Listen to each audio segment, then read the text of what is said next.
Hello बच्चों, मैं सुनील कुमार प्रजापति, आप लोगों का आदर्श क्लास में स्वागत है। और हम लोग अभी कर रहे हैं क्लास 10 साइंस का एक चैप्टर, बहुत ही अच्छा है, इसका नाम है प्रकाश। ठीक है, इसके 2 वीडियो हम ऑलरेडी अपलोड कर चुके हैं। अगर आप मेरे पहले वीडियो पे आए हैं तो चैनल के प्लेलिस्ट में जाकर के आप उनको देख सकते हैं। पहला कंसेप्ट का था, फिर दूसरे वीडियो में हमने गोलीय दर्पण को स्टार्ट किया था। गोलीय दर्पण के बारे में बहुत अच्छी तरीक़ा से बताया। समतल दर्पण के बारे में भी हमने बात की, उससे रिलेटेड जितनी भी चीज़ें थी सब के बारे में बात की, बीम और प्रतिबीम सब के बारे में उससे हमने रिलेटेड बातें की हैं। ठीक है, तो अभी हम बेसिकली चालू कर चुके हैं गोलीय दर्पण इससे पहले के वीडियो में। तो और गोलीय दर्पण में बहुत सारे टर्म्स होते हैं, बहुत सारे पद होते हैं, यानी कि कुछ कुछ टर्म्स थे जो हमको पढ़ना बहुत ज़रूरी था आगे के पॉइंट्स को समझने के लिए। ठीक है, क्योंकि गोलीय दर्पण में बेसिकली हम पढ़ेंगे क्या चीज़, किसी बीम का प्रतिबिंब बनने के बारे में। जैसे ऑब्जेक्ट्स को, वस्तु को अलग अलग जगहों पर रखेंगे तो उसका जो है प्रतिबिंब बनेगा, उसके बारे में हम लोग स्टडी करेंगे। तो उसको समझने से पहले कुछ कुछ बातें हमको समझनी होती हैं, जिसमें से हम 2 बातें आपको समझा चुके हैं, एक तो ध्रुव और एक वक्रता केंद्र। ये 2 बातें हम बता चुके हैं। ठीक है, वक्रता केंद्र के बारे में हमने बताया कि अवतल जो दर्पण होता है, अवतल दर्पण जो होता है उसका वक्रता केंद्र उसके परावर्तक पृष्ठ के सामने होता है, जबकि उत्तल दर्पण का वक्रता केंद्र जो होता है वो परावर्तक पृष्ठ के अपोजिट साइड होता है। क्यों, ऐसा क्यों?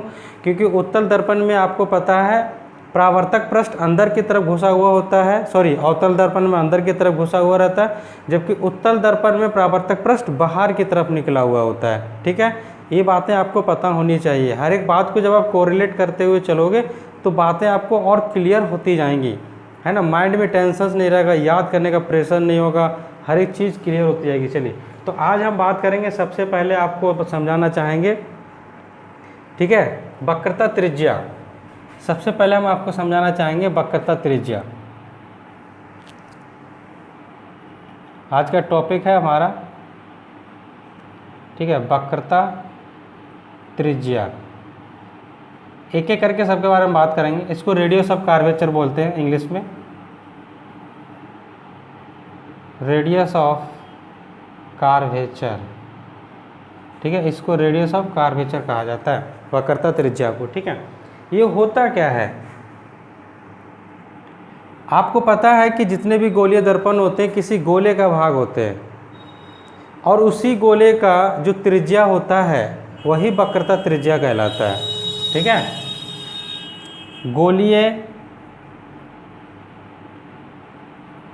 गोलीय दर्पण, ठीक है, गोलीय दर्पण जिस गोले, है ना, गोलीय दर्पण जिस गोले का भाग होते हैं, गोलीय दर्पण जिस गोले का भाग होते हैं, ठीक है, उस गोले की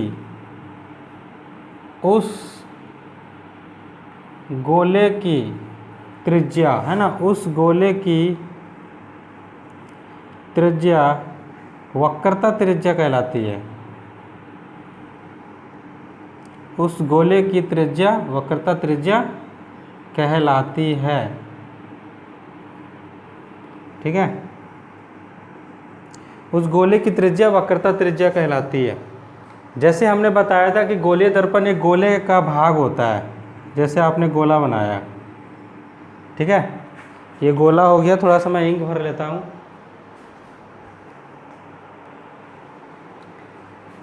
देखिए, तो जैसा कि हमने बताया कि जो गोलीय दर्पण होते हैं वो किसी गोले का भाग होते हैं। ठीक है, तो जिस गोले का भाग होते हैं उस गोले का अपना एक त्रिज्या भी होता है, वही त्रिज्या गोलीय दर्पण का वक्रता त्रिज्या कहलाता है।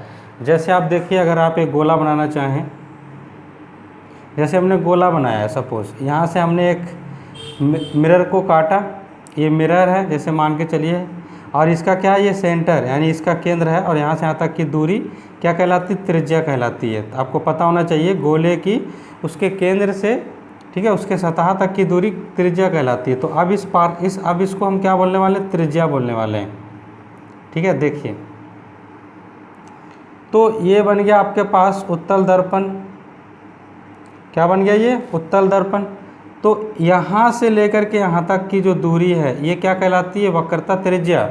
ये वक्रता त्रिज्या किसकी हो गई, ये वक्रता त्रिज्या हो गई अवतल दर्पण की। किसकी हो गई ये, अवतल दर्पण। ठीक है, ये अवतल दर्पण की वक्रता त्रिज्या बन चुकी है। एक्चुअली में ये वक्रता त्रिज्या थी किसकी, यानी कि त्रिज्या थी किसकी, गोले की। तो गोले की त्रिज्या को ही वक्रता त्रिज्या बोला जाता है। और इसको किससे दर्शाया जाता है, इसको आर से दर्शाया जाता है। ये हो गया पी और ये हो गया सी। ठीक है, आपको हमने बताया था कि वक्रता केंद्र जो होता है इसको हम लोग बोलते हैं सेंटर ऑफ कर्वेचर इंग्लिश में। वो जो वक्रता केंद्र होता था वो गोले का केंद्र कहलाता था, वक्रता केंद्र। जैसे गोले का केंद्र क्या हो गया ये, इसी को वक्रता केंद्र बोलते हैं। ये जो पॉइंट है ये क्या कहलाता है आपका, वक्रता केंद्र।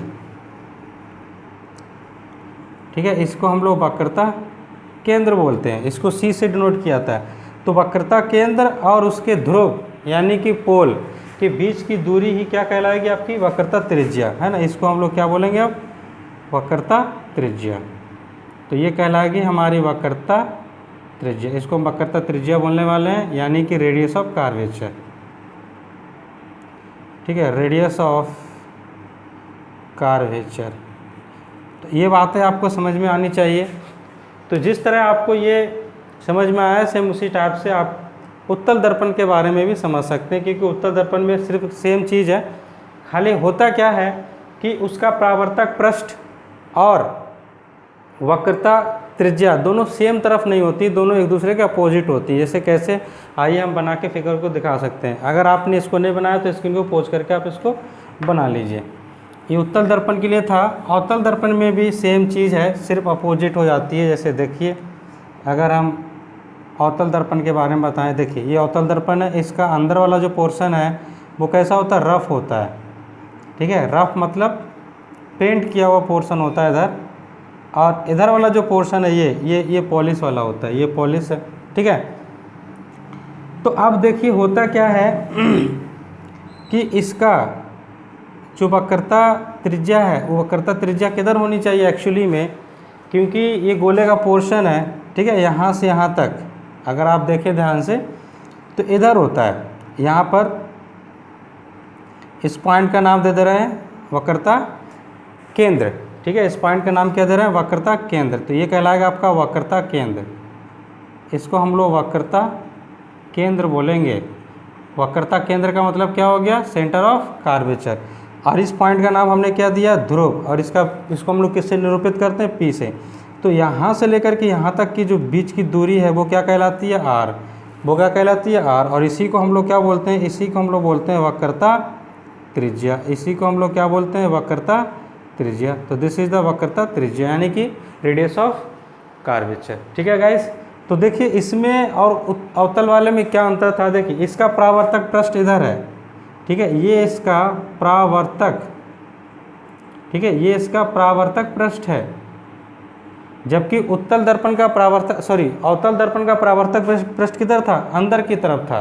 ठीक है, अवतल दर्पण का जो परावर्तक पृष्ठ था ये उसका परावर्तक पृष्ठ होता है, यानी कि जिधर उसका परावर्तक पृष्ठ है उधर ही उसका वक्रता केंद्र और वक्रता त्रिज्या दोनों होती हैं। लेकिन इसका वक्रता त्रिज्या और वक्रता केंद्र उत्तल दर्पण का, ठीक है, इसको आप उत्तल दर्पण लिख लीजिए, इसका नाम है उत्तल दर्पण। इसको उत्तल दर्पण हम लोग बोलेंगे। तो उत्तल दर्पण का वक्रता त्रिज्या और वक्रता केंद्र उसके परावर्तक पृष्ठ के दूसरी तरफ होता है। ठीक है, आई होप आपको बातें समझ में आई होंगी। ठीक, चलो अब हम बात करते हैं, एक और नया हमारा पॉइंट है इसमें, वो है प्रिंसिपल एक्सिस। ठीक है, अब प्रिंसिपल एक्सिस को हिंदी में क्या बोलते हैं बताइए, प्रिंसिपल एक्सिस को हिंदी में क्या बोला जाए। प्रिंसिपल एक्सिस उसको हम लोग बोलते हैं, एक और प्रिंसिपल एक्सिस है जिसको हिंदी में हम लोग क्या बोलते हैं, आप बताइए हिंदी में। अक्ष, यानी कि प्रिंसिपल एक्सिस। ठीक है, आप इसको इंग्लिश में लिख सकते हो। ठीक है, प्रिंसिपल एक्सिस। ये जो प्रिंसिपल एक्सिस है ये किसको कहा जाता है, तो ये एक इमेजिनरी लाइन होती है, आप इसको बोल सकते हैं, है ना। यह एक ठीक है। कैसी लाइन होती है? इमेजिनरी। इमेजिनरी मतलब आभासी रेखा, ठीक है। यह एक आभासी रेखा होती है, ठीक है। यह एक आभासी रेखा होती है, जो रेखा होती है, ठीक है, जो वक्रता केंद्र और ध्रुव से होकर के पास होती है, ठीक है। जो वक्रता केंद्र तथा,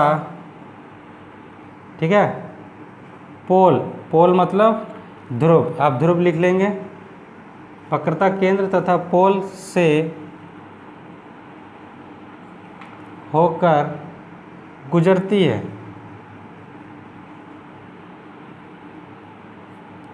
ठीक है, गुजरती है। इसे, ठीक है, इसे मुख्य, ठीक है, इसे मुख्य अक्ष, ठीक है, इसे मुख्य अक्ष कहा जाता है। कैसे समझेंगे? चलिए आइए समझते हैं फिगर के माध्यम से। देखिए,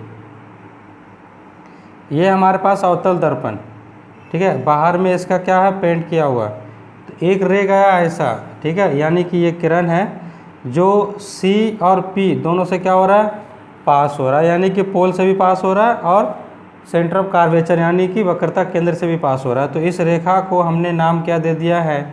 इस रेखा को हमने नाम दिया है मुख्य अक्ष, ठीक है। इस रेखा को नाम क्या दिया हमने? मुख्य अक्ष। सेम उसी प्रकार से आप बना सकते हैं किसको? उत्तल दर्पण को। उत्तल दर्पण के अंदर में पेंट किया हुआ रहता है, तो जब ये रेखा देखेंगे आप तो इसकी रेखा कहाँ हो गई? ठीक है, ये देखिए रेखा है जो कहाँ से पास होकर गुजर रही? P से जा रही है, और कहाँ होकर के गुजरेगी? C से।